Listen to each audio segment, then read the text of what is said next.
Pakistan, a nuclear power with an Islamic government, anarchic, unstable, it's often irrational too. Kapil Kumar Reddy is none of those things. He's a journalist who writes about many issues, including Pakistan, and he joins us from a very cold London, England. Welcome to you. Good to be with you, Michael. Now, we've always assumed that Pakistan, at least intelligence agencies within Pakistan, are supporting the Taliban. That now seems to be beyond dispute. It was always beyond dispute. I don't know why there was ever any debate about this. The Taliban is actually a creation of Pakistan. It was left behind by the Americans. The Americans armed a ragtag group of fighters to beat the Soviets in Afghanistan in the 80s.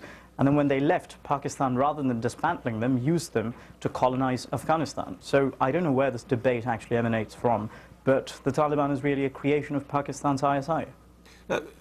Obviously, American, British intelligence knew this. So why were they, if you like, feeding denial or allowing denial in popular media?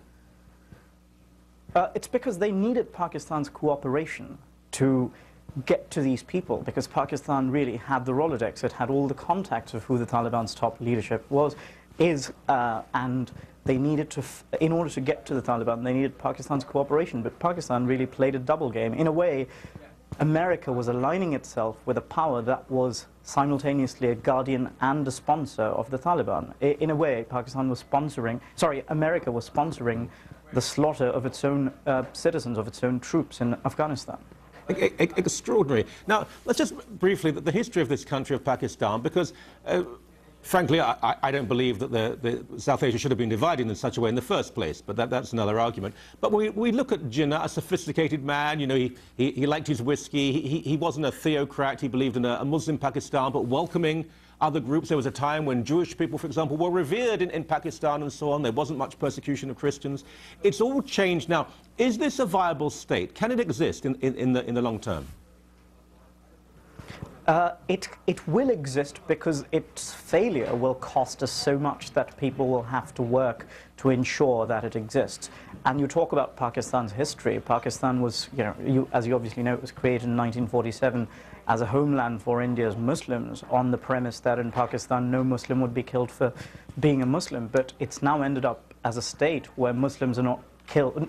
Where Muslims are killed for not being good Muslims. Yeah. So there can't be a more terrible place for a Muslim to be in than Pakistan.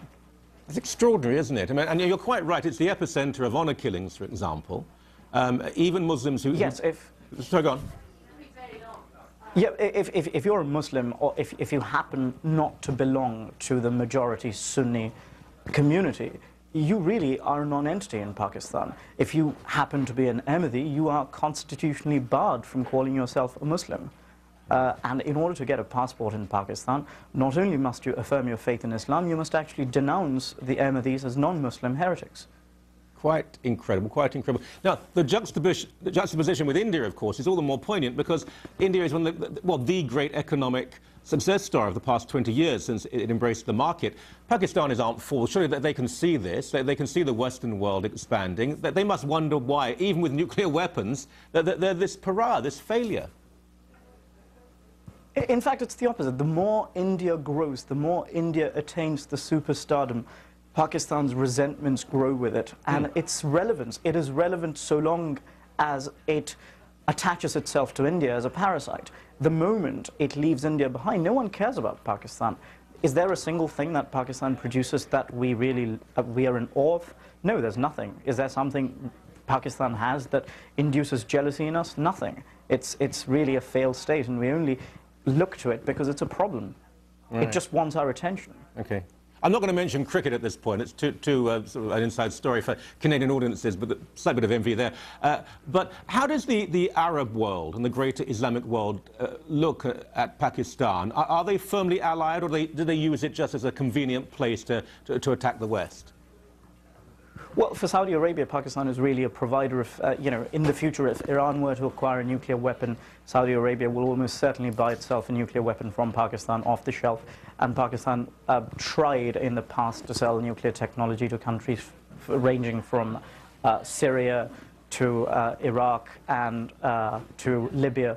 But it certainly is an ally of Saudi Arabia, and Saudi Arabia has certainly played a very, very corrosive role in Pakistan. It helped Pakistan become what it is. So yeah, there is an alliance, but it's a very corrosive alliance.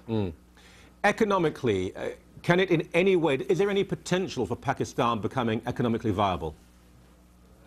Yes, in fact, Pakistan has fewer regulations than India. And I wrote an article about this some years ago. Pakistan, if there wasn't a security problem, Pakistan could actually be the Singapore of South Asia rather than descending into becoming the Somalia of South Asia. It really has a group of entrepreneurs. It has an entrepreneurial class. It has a middle class that's very sophisticated, that's very fluent in English, that, you know, educated in Western universities, eager to do business, eager to get out of this crisis, but it's really being held back by its armed forces and its governing elite.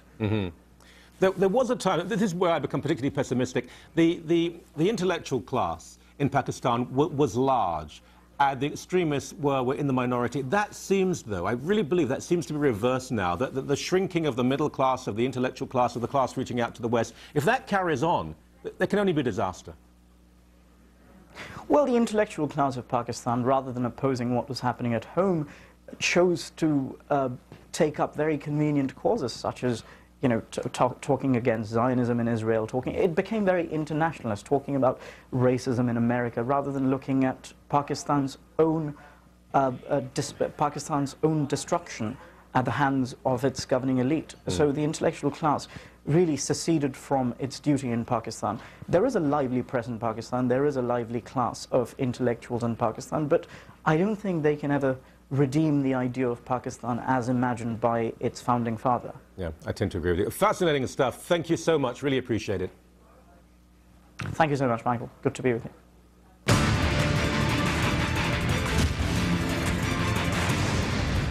Later, cornucopia